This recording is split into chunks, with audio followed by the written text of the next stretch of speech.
am a fan of Prada. Well, at least I was a fan. And I do own a pair of Prada shoes. One pair of shoes that I treated myself to many, many years ago when I first had a little bit of money. But Prada, Gucci, and all your other, and Tommy, I stopped wearing Tommy Hilfiger. Oh my goodness, because everybody knows what Tommy Hilfiger was for the black culture. Are you kidding me? We used to rock his stuff all day, every day. And I was a huge fan of Tommy Hilfiger. But when you don't want black people wearing your clothes and you want to deny that you said it, no, you said it, we know you said it, and yet, you still have a lot of celebrities out here rocking the Tommy.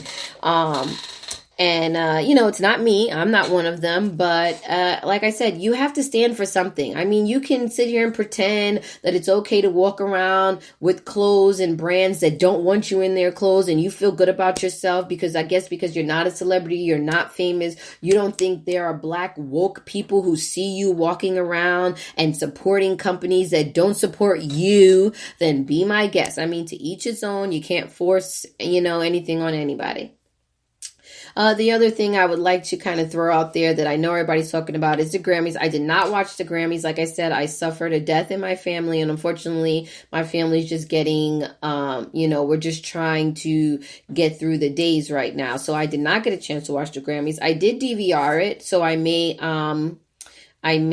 give it a look. But I did, because this morning, one of the things that I saw everybody was talking about is the Jennifer Lopez performance. And so, of course, I went on Google and I looked up the performance and I watched it. So first of all, I literally want to start by saying no one is a bigger fan. Not no one, but I am a huge fan of Jennifer Lopez. I mean, huge. I have loved her since I've known of a Jennifer Lopez. I am from the Bronx. My family is from the Bronx. When we came here from Jamaica, the Bronx is the borough that my grandmother and my mother and then my grandfather's family, when they came to America, the Bronx is where it's at. And I absolutely love the Bronx. I still have so much family there. And so J-Lo being from the Bronx, being a Latina, I am a Latina myself. So, I can't even tell you how much I love her. I think that she is great for Black and Latin culture because everybody knows that, Jennifer Lopez is Puerto Rican. And if you know anything about the history of Puerto Ricans, they are made up of African Americans, Native Americans, Tainos, and Europeans. So Jennifer Lopez is just as much African American as me. I don't know the percentage, she got to do her ancestry, but she is not only is she a woman of color, but she's a Latin woman of color, and she is an ancestor of Africa. So I love her. I think she does a ton of things for her people and for Black culture and for Latin culture. She's a proud Latina and she's a proud Bronx native. And I'm a huge fan of hers. I love her movies. I love her music. I love her. Okay, I need everybody to understand that because I think the issue people have with the whole J-Lo controversy is that you don't think you can actually be a fan of someone and not agree with everything that they do. It's like your children. I adore my kids. I would give my life just like any normal parent. We're just talking about everyday regular parents. We're not going to talk about these crazy parents like in abducted in plain sight, which is on Netflix, people, and I'd give that show a looky. But anyway, we're not talking about those type of parents. We're just talking about regular parents who have kids and, basically give their all, we blood, sweat, and tears for their children, okay? But does that mean that you agree with everything your children do? No. I was pregnant at 18 and had my daughter by the time I was 19 years old. I don't think my mom was ecstatic. She didn't throw me a freaking party and say, woohoo, my teen daughter's having a baby. No, but I am her daughter and she stuck by me and she was there for me as a mother should be, but it doesn't mean that she was happy with the choices that I made. So with that being said, I love Jennifer Lopez. I am a fan of hers. I've seen her in concert. I've bought her clothes. I have her CDs. I had her poster up when I was younger. And pretty much if she's in something, I'm seeing it because it's her. I don't even care if it's a good, bad, or other. If Jennifer Lopez is in something, I'm seeing it. She's one of my top 5 favorite people, favorite female singers. Okay, she's in my top 5 people. That says a lot. 5 is not a high number. So with that being said, I was not happy that they had her do the Motown tribute. And I know everybody wants to try to say, because when Black people have an issue with someone, whether they are Latina, whether they're Asian, whether they're white, whether they're Indian, of course, it's always got to be color. We have an issue with so-and-so because of color. No, it doesn't always have to do with color, people. The issue is just the issue. I mean, it once again, it is what it is. Stop making it something else.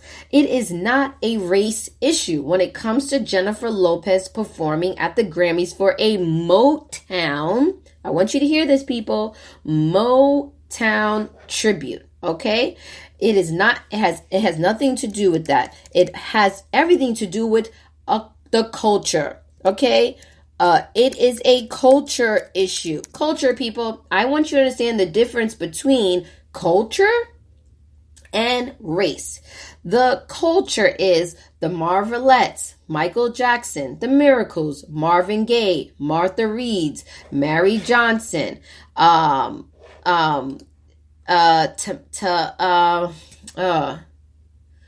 my goodness, I'm trying to think of other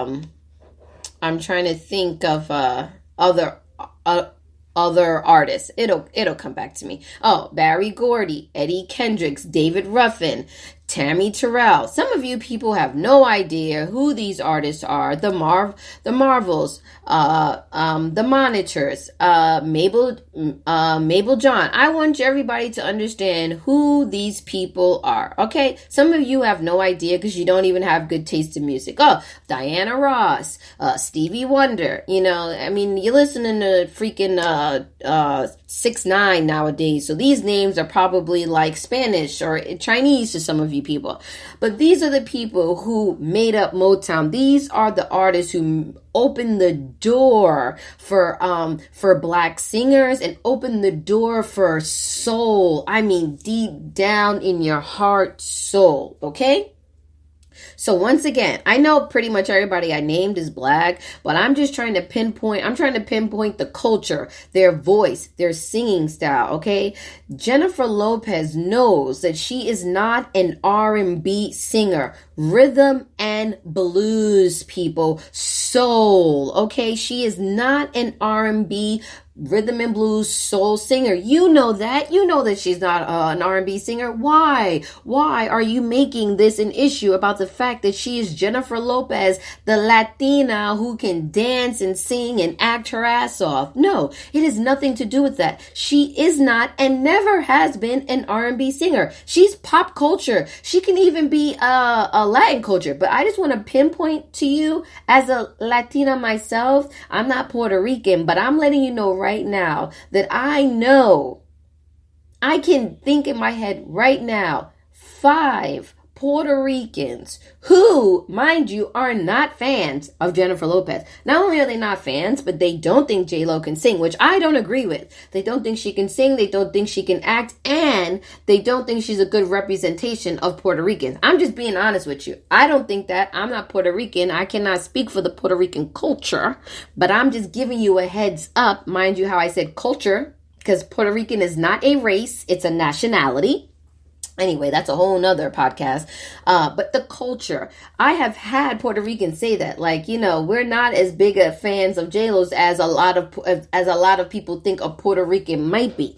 Okay. So, I mean, to me, it's no different than there are people who don't like Beyonce. I don't think that they matter. Of course, I'm just joking, but I'm just saying it's like, ooh, but there are Black women who aren't fans of Beyonce. They exist, people. They exist.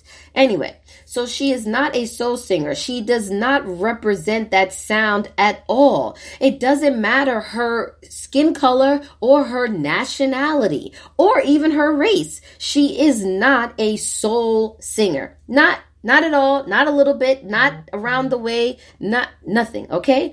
Let me give you some ideas of people who could have done a tribute who were not Black, Not that I'd want them to do the tribute, but could have. Robin Thicke. Robin is white. He is an R&B singer. He is a soul singer. He has a nice, smooth, very carry you away voice. I wouldn't have picked him, but he could have done it. Miguel, he's Latin. He's an R&B singer. He can, that man can sing. He is also not a black person. He is a Latin singer, and he could have done it. It's not the race that is the problem, because black people are, it's because black people are saying something that it must be a black issue, but it is not a race issue. Any soulful singer, Adele, Kelly Clarkson, Celine Dion, Kelly Rowland, Janelle Monáe. Hey, just in case anybody's been watching The Masked Singer, which I love because Nick Cannon, I'm a huge fan of Nick Cannon. I think he's very sexy. I love his wokeness, and I don't know. I just feel like he's your around the way guy. Like if you met him at a restaurant, you could chill and talk to him all day. Anyway, on the show, Ricki Lake was one of the Masked Singers. Now, I knew Ricki Lake could sing because I'm a huge Hairspray fan. I'm a huge Ricki Lake fan, too. I used to sneak and watch the Ricki Lake show when I was younger. I wasn't allowed because, it was a talk show, and that was kind of banned in my house. But anyway, I used to sneak to watch myself some Ricki Lake. And I just loved her openness. How she battled with her weight, how she always felt like, she wasn't beautiful, and how she really worked her way. And she's a woman, worked her way to where she is. Anyway, she was one of the Masked Singers. And anyway, like I said, Ricki Lake can sing. We all know she can sing. Like I said, if you've ever seen Hairspray, you know she can sing. But when I tell you that I had no idea that it was her behind that mask, that girl can sing. And she has some soul in her voice. With that being said, Ricki Lake could have sang the Motown. I'm just pinpointing that out. There are so many other artists that could have done the Motown tribute who are not black, other than Jennifer Lopez, because of the sound, because of the history that goes with Motown. Now with that being said, I want to point out that Motown was made to be a place for black singers to go to, okay? Because other recording labels did not want black singers. Other recording labels were not allowing black people to have their shine, to do their own thing. For example, I don't know, there's another show on Netflix that everybody should give a shout out to and go watch. It's called The Two Killings of Sam Cooke. I'm not finished with it yet, guys. I just started it last night and I was a little tired.